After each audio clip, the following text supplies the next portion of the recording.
हर हर महादेव, जय जय शिव शक्ति। आज मैं आपको महाशिव पुराण का अध्याय 2 बताने जा रही हूँ। देवराज को शिवलोक की प्राप्ति के बारे में इसमें है और चंचला का संसार से विरागी के बारे में इसमें बताया गया है। तो श्री शौनिक जी ने कहा, आप धन्य हैं सूत जी, आप परमार्थ के ज्ञाता हैं। आपने हम पर कृपा करके हमें यह अद्भुत ज्ञान और दिव्य कथा सुनाई है। भूतल्य पर इस कथा के समान कल्याण का कोई और दूसरा साधन नहीं हो सकता। आपकी कृपा से यह बात हमने समझ ली है। सूत जी, इस कथा के द्वारा कौन से पापी शुद्ध होते हैं, उन्हें कृपया पूर्वक बताकर इस जगत को कृतार्थ कर दीजिए।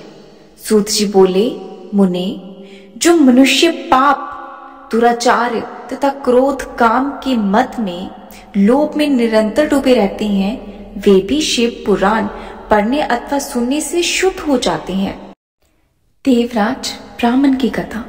बहुत पहले की बात है कि रातों के नगर में देवराज नाम का एक ब्राह्मण रहता था। वह ज्ञान में दुर्लभ, गरीब, रस बेचने वाला तथा वैदिक धर्म से विमुख था। वह स्नान संध्या नहीं करता था तथा उसमें वेश्यवृत्ति बढ़ती ही जा रही थी। वह भक्तों को ठगता था। उसने अनेक मनुष्यों को मारकर उन सबका धन हड़प लिया था। उस पापी ने थोड़ा सा भी धन धर्म के कार्य में नहीं लगाया था। वह वैश्यगामी तथा आचार भ्रष्ट था। एक दिन वह घूमता हुआ देवयोग से प्रतिष्ठानुपुर जा पहुंचा।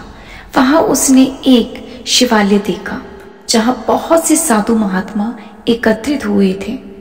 देवराज वहीं ठहर गया। वहां रात में उसे ज्वर आ गया और उसे बड़ी पीड़ा होने लगी। वहीं पर एक ब्राह्मण देवता शिव पुराण की कथा सुना रहे थे। ज्वर की पीड़ा में देवराज भी ब्राह्मण के मुख से शिव कथा को निरंतर सुनता रहा। 1 मास बाद देवराज ज्वर से पीड़ा अवस्था में ही चल बसा।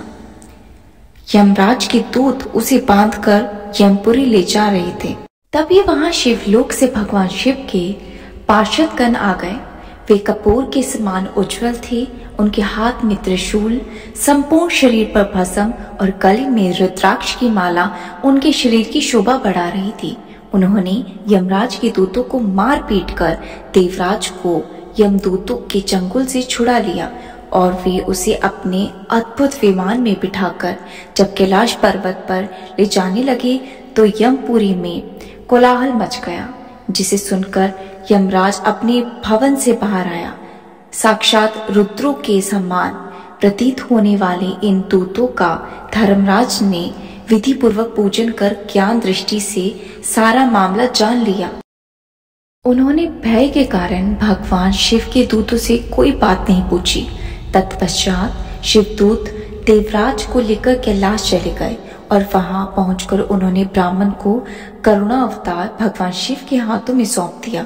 शौनिक जी ने कहा, महाभाग सूत जी, आप सर्वज्ञ हैं। आपके कृपा प्रसाद से मैं कृतज्ञ हुआ।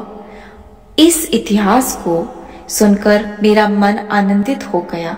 अतः भगवान शिव में प्रेम बढ़ने वाली दूसरी कथा भी कहिए।